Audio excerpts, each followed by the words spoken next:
여러분 안녕하십니까? 여수 MBC 뉴스투데이입니다. 한국 정원이 K-팝처럼 세계로 알려지고 있습니다. 세계 원예 박람회를 통해 한국 정원이 주목받고 있는데요.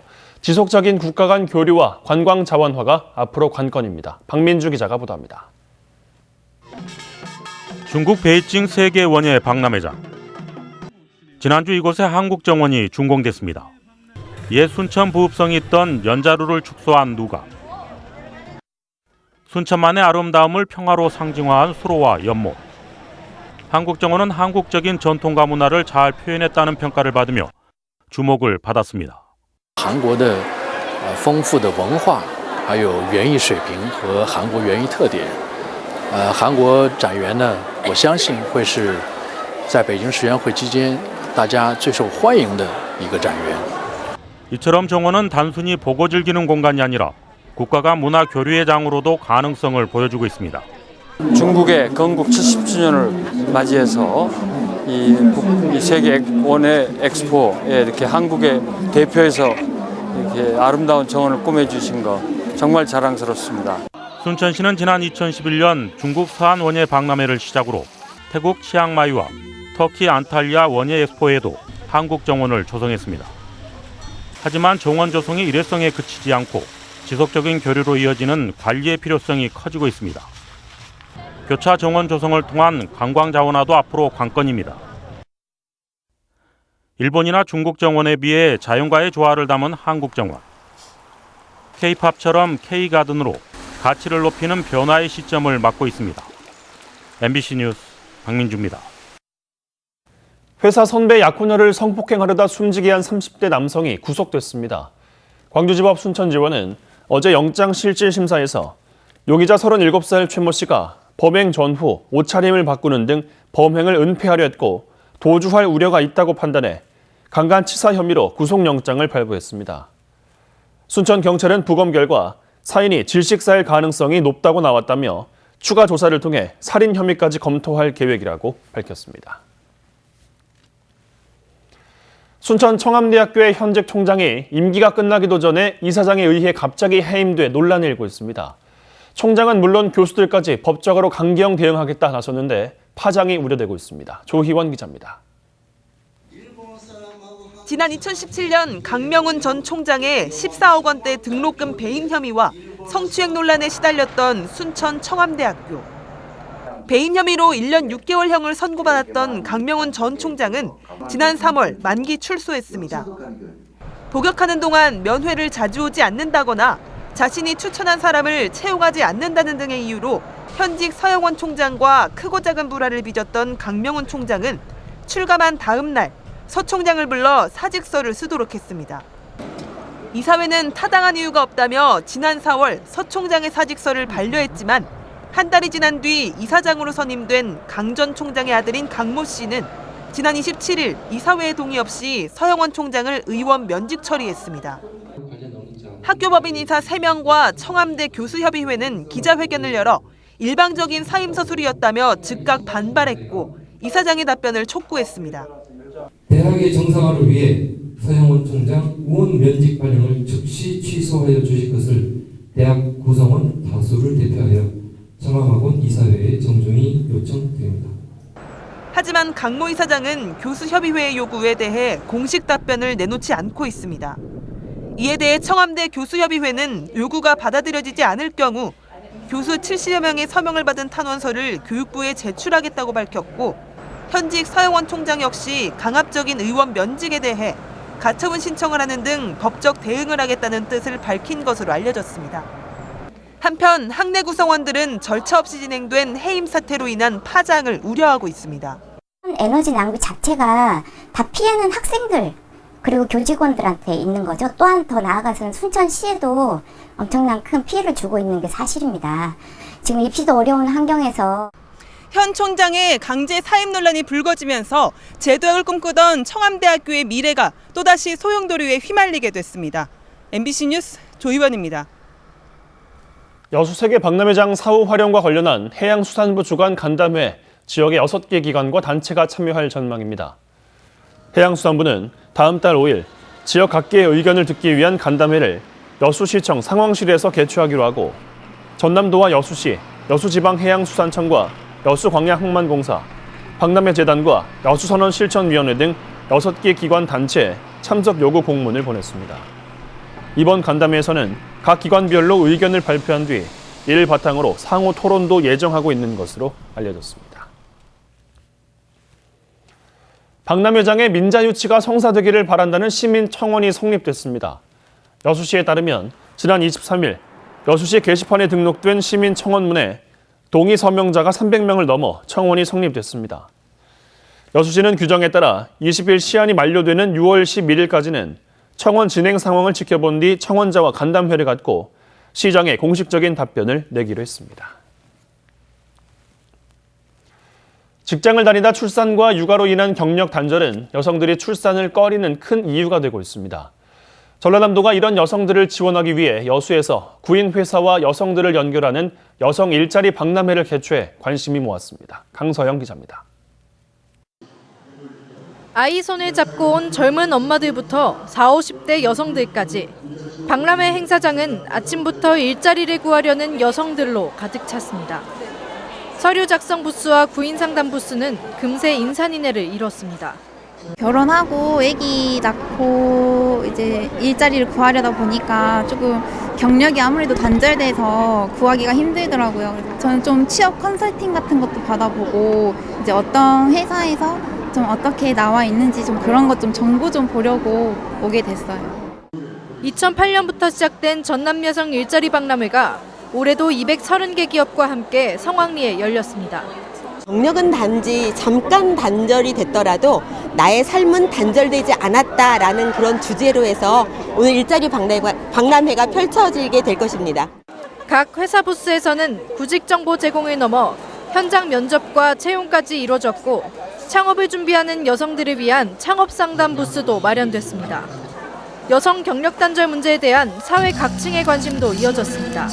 여성이 행복한 전남을 만들기 위해서는 우리가 맞춤형 일자리를 우리 여성들에게, 특히 경력 단절 여성들에게 제공할 수 있어야 된다고 생각을 합니다. 지난해 전남 여성 일자리 박람회로 취업한 전남 동부 지역 여성은 388명. 올해는 400명 가까운 여성 취업을 목표로 하고 있습니다. 하지만 여전히 전라남도 기업의 97%가 근로자 10인 미만의 영세 사업장인 점은 아쉬운 대목으로 남습니다. 출산과 육아로 재취업을 하더라도 여성들이 경력에 준하는 처우를 인정받을 수 있도록 이제는 여성 일자리의 양적 증가와 함께 질도 함께 올려야 할 방안을 고민해야 한다는 목소리가 커지고 있습니다. MBC 뉴스 강서영입니다. 광양시의 백운산 국립공원 추진 포기 방침에 대해 시민단체가 강하게 반발하고 있습니다. 백운산 지키기 협의회는 어제 성명서에서 최근 기획재정부가 서울대 백운산 무상양도 요구를 불허한 것은 다행이지만 이 과정에서 광양시가 백운산 국립공원 추진을 포기했다며 시민들의 노력을 물거품으로 만들었다고 비판했습니다. 또 이번 일에 대해 시민들에게 사과하고 관련 정책을 추진할 전담 부서 구성을 요구했습니다. 반면 광양시는 구례와 광양의 일부 지역민들의 반대 의견이 있어 신중하게 정책을 추진하겠다는 입장이며 국립공원 포기는 아니라고 해명했습니다. 전남도 의회가 청렴성을 강화하고 국외 출장의 내실화를 위해 의원 행동 강령과 국외 출장 관련 조례를 대폭 손질합니다. 전남도 의회는 다음 달 개최될 제332회 제1차 정례회에서 의정 활동에 대한 청렴성과 공정성을 강화하고 도민 신뢰를 회복하기 위해 의원 행동 강령과 공무 국외 활동 관련 조례를 개정 처리하기로 했습니다. 다음 달 개정될 조례 개정안은 의원의 사적 이해 관계 신고, 알선 청탁 금지, 가족 채용 시 영향력 행사 금지, 국외 출장 심사위원회 정수 확대, 징계 의원에 대한 공무 국외 출장 제한, 정보 공개 확대 등 내용이 포함된 것으로 알려지고 있습니다. 천사대교 개통 이후 관광객이 늘면서 차량 통행량도 급증하고 있습니다. 그런데 이륜차 통행 금지 규정도 지켜지지 않고 있고 과속 구간 단속에 대한 불만의 목소리도 적지 않습니다. 김양훈 기자가 취재했습니다. 천사대교는 자동차 전용 도로입니다. 대교 입구에는 오토바이 등 이륜차 통행 금지를 알리는 안내판이 붙어 있습니다. 하지만 일부 오토바이 운전자들은 아랑곳하지 않고 천사대교를 주행하고 있습니다. 불법 운행입니다. 천사대교는 교통사고 위험성이 높아 이륜차 보행자, 농기계 통행을 제한하고 있습니다. 범칙금은 이륜차 3만 원, 자전거 및 보행자는 2만 원이 부과됩니다. 천사대교 개통으로 신안이 새로운 관광 명소가 되면서 관광객이 급증하고 있는데 차량 통행량은 하루 평균 7천여 대, 특히 주말에는 만여 대가 넘습니다. 교통사고 예방을 위해 천사대교는 평균 60km 과속 구간 단속을 하고 있는데 도심 과속 제한 속도와 같습니다. 천사대교 해상 연결 구간만 7.2km, 차량 통행량도 많은 데다 과속 구간 단속 길이가 길다 보니 속도를 낼 수 없어 상습 정체가 발생하고 있습니다. 구간 단속이 효과적이다는 의견도 있는 반면 교통 정체의 원인이 되고 있다는 볼멘 소리도 나오고 있습니다. 편도 1차 도로라 80, 90 쏜다가 느닷없이 근데 회전연하차가 있을 수도 있고 근데 만약 그건 피하다가 바다로 추락하거나 그래버리면 더 큰 문제가 되죠. 너무 느린 것 같죠? 좀 속도 더 올려도 괜찮을 것 같은데 주말은 만약에 속도를 안 내면 밀릴 것 같아요. 평일에는 속도가 괜찮은데 주말 같은 경우는 서행이 돼가지고 차가 너무 밀릴 것 같아요. 조정이 필요하지 않을까 생각합니다. 천사대교 진입도로 확장과 함께 교통난 해소를 위한 고민이 시급해 보입니다. MBC 뉴스 김양훈입니다. 순천시가 조곡동 행정복지센터 신청사를 개청했습니다. 순천시는 주민들의 행정 편의와 서비스 제공을 위해 59억 원을 들여 기차 모형을 형상화한 지하 1층, 지상 3층 규모로 조곡동 행정복지센터 신청사를 준공하고 본격적인 운영에 들어갔습니다. 조곡동 행정복지센터는 행정서비스 제공을 위한 사무실과 주민 대화방, 작은 도서관 등으로 활용됩니다. 광양시가 관내 중소기업들의 경쟁력 강화를 위해 협력 사업을 추진합니다. 광양시는 내년까지 전남 테크노파크와 함께 중소기업들의 홍보 활동과 판로 개척 등에 도움을 주기 위한 기술 사업화 지원 사업을 펼친다며 참여한 기업들의 매출 상승에 도움이 될 것으로 기대했습니다. 지난해 지원 사업에 참여한 27곳의 중소기업들이 매출과 고용은 7%의 성장률을 보인 것으로 조사됐습니다. 고흥군이 청경자 목일신을 주제로 한 도시재생 문화공간을 조성합니다. 고흥군은 국토교통부가 주관한 2019년 상반기 소규모 도시재생 공모에 천경자 화백과 목일신 선생의 생가가 있는 고흥읍 서문리와 오카리 600m 골목길을 중심으로 문화교류 거점 공간을 조성하는 흥양골 미인도 찾아 따르릉 600리 사업이 선정됐다고 밝혔습니다. 고흥군은 이번 사업이 대규모 도시재생 뉴딜 사업으로 발전할 수 있는 새로운 시작점이 될 수 있을 것으로 보고 지역의 문화와 역사, 주민 수요 등을 고려한 도시재생 사업 모델을 추가로 발굴한다는 계획입니다. 광양시가 지역 초등학생들의 복지 혜택을 늘리기 위해 제도 정비에 나섰습니다. 광양시는 어제 초등학생 온종일 돌봄 지원 조례를 공포하고 앞으로 추진위원회 구성과 교육기관 협력 등을 통해 방과 후 복지 사각지대에 있는 초등학생들에게 지원 사업을 펼칠 계획입니다. 이번 조례는 최근 열린 광양시 의회 임시회에서 의결됐으며 마을 유휴 공간과 아파트 등을 활용해 돌봄 지원이 이루어지게 됩니다. 여수 상품권과 여수 전통시장 상품권이 다음 달부터 5% 할인 판매됩니다. 여수시는 지역화폐 유통을 늘려 경기를 부양하기 위해 다음 달부터 상품권 할인율을 기존 2%에서 5%로 인상하기로 했습니다. 여수시 상품권은 지난 2000년 전남에서 최초로 발행돼 현재 지역 내 가맹점이 마트와 주유소 등 3천여 곳에 이르고 있으며 지금까지 판매액은 345억 원에 이릅니다. 전남의 학교 성면 제거율이 전국 최하 수준을 벗어나지 못하고 있습니다. 전남도 교육청은 올해까지 예정된 성면 제거 사업을 마치면 전체 성면 면적은 207만 2천 제곱미터에서 138만 7천 제곱미터로 줄어 성면 제거율은 여전히 전국 최하 수준인 33.1%에 이를 것으로 내다봤습니다. 또 교육청은 농어촌 학교가 많이 포함되는 등 지역적 특성도 빼놓을 수 없다며 오는 2027년까지 모든 학교 성면을 제거한다는 계획입니다. 순천시가 행안부의 사회적 경제 유통지원센터 공모 사업에 선정됐습니다. 순천시는 행정안전부가 추진하는 사회적 경제 유통지원센터 조성사업 공모에 선정돼 국비 5억 원을 확보했다고 밝혔습니다. 순천 도시재생 지역 내 빈집을 리모델링해 조성되는 전남 사회적 경제 유통지원센터는 사회적 경제 기업들의 제품 판매장과 상품 개발, 교육 유통 거점으로 운영됩니다.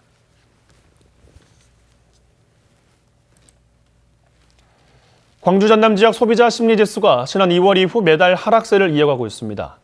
한국은행 광주 전남 본부가 어제 발표한 자료에 따르면 5월 광주 전남 지역의 소비자 심리지수는 101.1로 지난달에 비해 1.6%포인트, 올해 최고치를 기록했던 2월에 비해서는 3.5포인트 하락했습니다. 소비자 심리지수는 현재 생활 형편과 향후 수입 전망 등 6개 지표를 이용해 산출한 것으로 100을 넘으면 경제 상황에 대한 소비자들의 심리가 낙관적임을, 100보다 작으면 비관적임을 나타냅니다. 잘못 달여 생긴 주름도 식초로 해결할 수 있는데요. 주름진 곳에 식초를 한 방울 떨어뜨린 다음 다려주면 주름이 쉽게 펴지고요. 옷감이 누렇게 타버렸다면 표백 성분이 있는 소독제로도 쓰는 과산화수소를 활용하세요. 얼룩진 부위에 물에 과산화수소를 30% 정도 섞어 뿌린 다음 말리면 자국이 흐려집니다. 지금까지 스마트 리빙이었습니다. 오늘도 낮에는 덥습니다. 따가운 햇살이 내리쬐면서 서울을 포함한 대부분 지방의 기온이 25도로 웃돌겠고요. 대구도 31도로 어제만큼 오릅니다. 그래도 여름처럼 습도가 높지 않아서요. 그늘에서는 쾌적함이 느껴지겠습니다. 현재 서울을 포함한 대부분 지방의 공기의 질은 무난한 상태인데요. 오늘 전국의 미세먼지 농도는 일평균 보통 수준을 유지하겠습니다. 단 오전까지는 충청과 호남 지방에서 보통과 나쁨 단계를 넘나들기도 하겠습니다. 지금 서해안에 낀 안개는 햇살이 들면서 서서히 거치겠지만 오후에는 하늘의 구름 양이 차츰 많아지겠습니다. 어제 동해안과 대구 등 이 동쪽 곳곳으로는 건조특보가 확대되는데요. 특히 오늘 저녁부터 내일 아침 사이 강원 영동 지방은 초속 10m 안팎의 강풍이 예상되니까요. 화재 예방에 각별히 주의를 하셔야겠습니다. 현재 기온은 이미 강릉 등 동해안 지방으로는 20도로 웃돌고 있고요. 서울은 16.2도로 선선합니다. 낮 기온 역시 강릉과 포항, 대구가 30도 안팎까지 오르겠고 서울은 25도가 예상됩니다. 내일은 다시 맑은 하늘이 드러나겠고요. 아침 사이 제주도에만 비가 조금 오겠습니다. 날씨였습니다.